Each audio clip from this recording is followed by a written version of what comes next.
Hi there friends, welcome back to SamboTimes.com here on Late Night Show with your host here, Bernie Concepcion. Welcome once again, and we'd like to invite you to be with us with our featured guest tonight.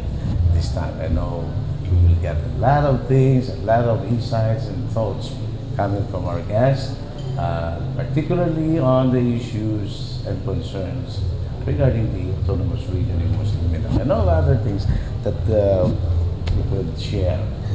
I know our guest tonight, ladies and gentlemen, is the right lady. Naks. Sana. Lady that could give us inspiration. Now, she is a part of our industry. Journalist, not only an ordinary journalist, but she's the spokesperson of the RAN, Reform the Armed Movement. The one that conceived this present setup now, the advocacy to change the army for men. And she used to be a youth leader until now. And she started with a very humble beginning, but being with Oxford, how many years ago? No. And she studied in the law school, Oxford, and the Center of Islamic Studies, and of course the University of Philippines.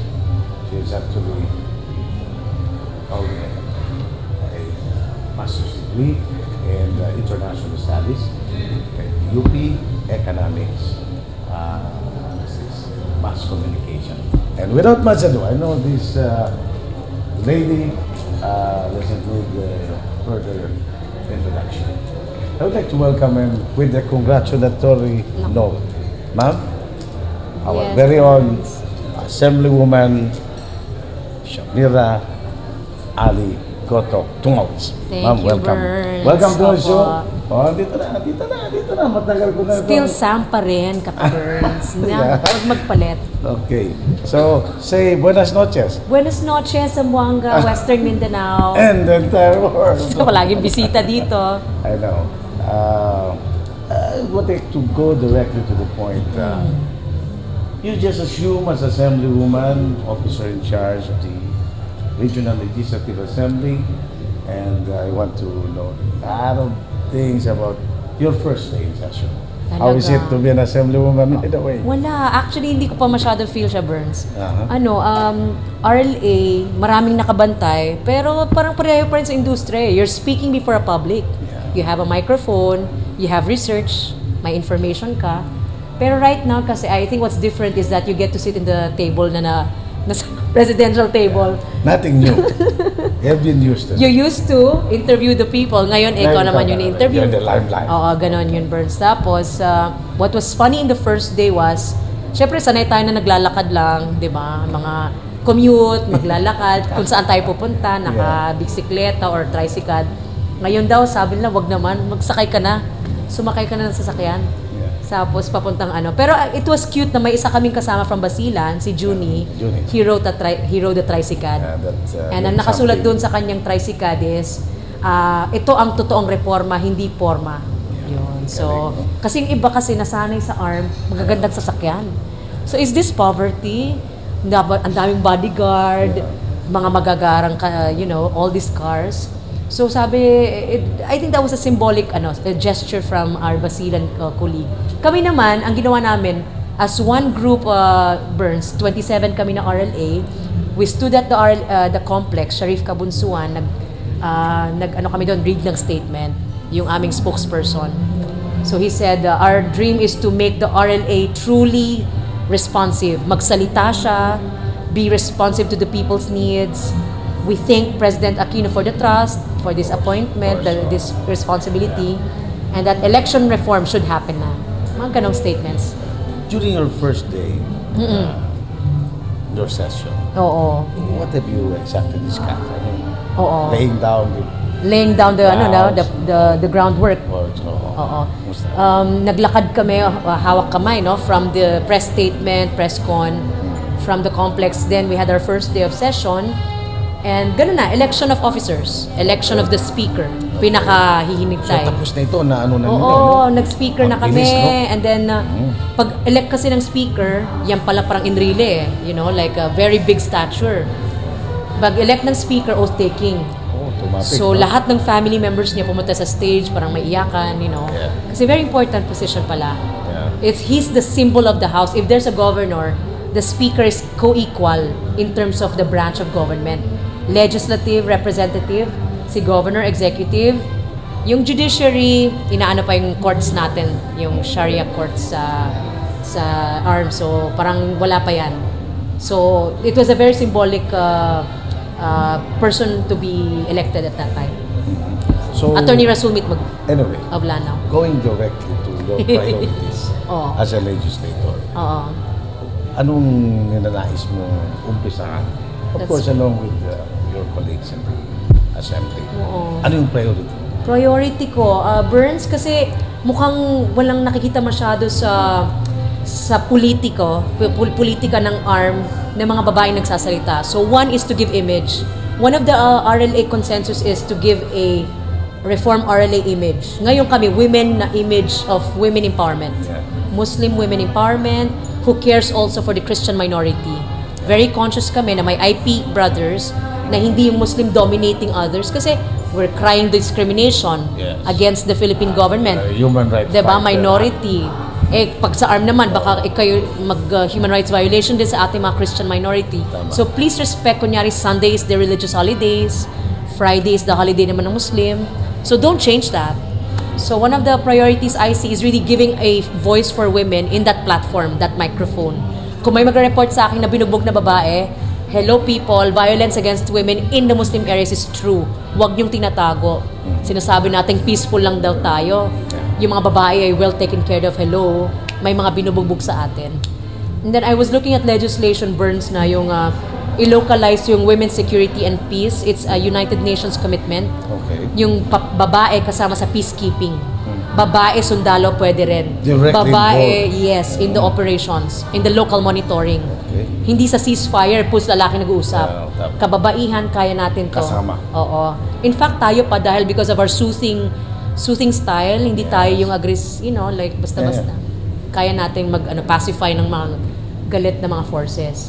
And then another thing I look at is the encouraging mayors to spend the 5% of their development funds for gender. That's one. So kailangan ma-motivate Part of the natin reform. sila. If we could recognize them, if we could strengthen that, the GAD, the Gender and Development Implementation.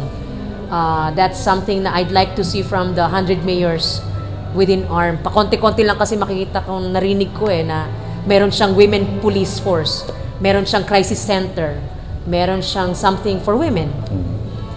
Mga ganon. Little things lang, Burns, pero it counts a lot, I think. Oo. So, itong ginagawa, you've been there in the front line all your youth. Reform arm. Reform arm and 1 year din ito. Reform 1 year. not only the arm. Yeah, but human the rights, environment. So you've been there, at here, and there again. So I know she's very intelligent, very articulate, and of course, talaga, she really has a heart for the people of Mindanao and the autonomous region. So, Assemblywoman, Sam. Sam, Sam pa rin. how do you feel? No? Medyo nauna si Muji. 4 months na sila. Late in the day. How do you feel becoming now Wow. where you are? Oh my. Racing with time. We have to prove ourselves. Parang malapit na sila matapos. Although ang daming challenges sa executive department, wala pa rin natapos yung ghost employees, yung ghost teachers. Here we come, policy naman. Hindi kami sa mga detalyadong tanong ilan yung kababaihan. Kailangan namin i-address yung ano yung gagawin. Policy reforms. Whether it be strengthening yung systems of information access, establishing freedom of information, baka mauna pa kami sa ARM kaysa national. Kasi 27 lang naman kami at saka baka makonvince sila sa isang journalist So you na maninindigan. You can do it quickly. Kasi yung Ampatuan massacre happened because of You lack. were there. Almost, maybe I knew almost. about it and we were really sad. Yeah. And Mga How's the Mudadatos crusade? the crusade against the, fighting against this impunity, culture right. of impunity and fear. It has to, kailangan manindigan eh. So, kailangan stand up and rise. So, freedom of information I think is something dapat manguna sana ang ARM. Ang Patuan massacre couldn't have happened if people were not afraid to speak out. And the wife of Mga Dadato and the whole team ng media were not afraid and yet nangyari. They were standing up for freedom of information. So Dapat alalahanin natin sila. FOI, go.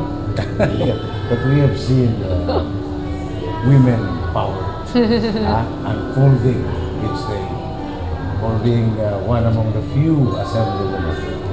Name. Ilan kayo? 27, so 8 of us women, including the sister of Akbar, Governor Akbar of Basilan. Every province has a woman. Thankfully, from Sulu, Basilan. But some is prima inter pares. Naks. Hindi ko yun naintindihan. Sa law. Anyway. Legal daw. Anyway, sabi na.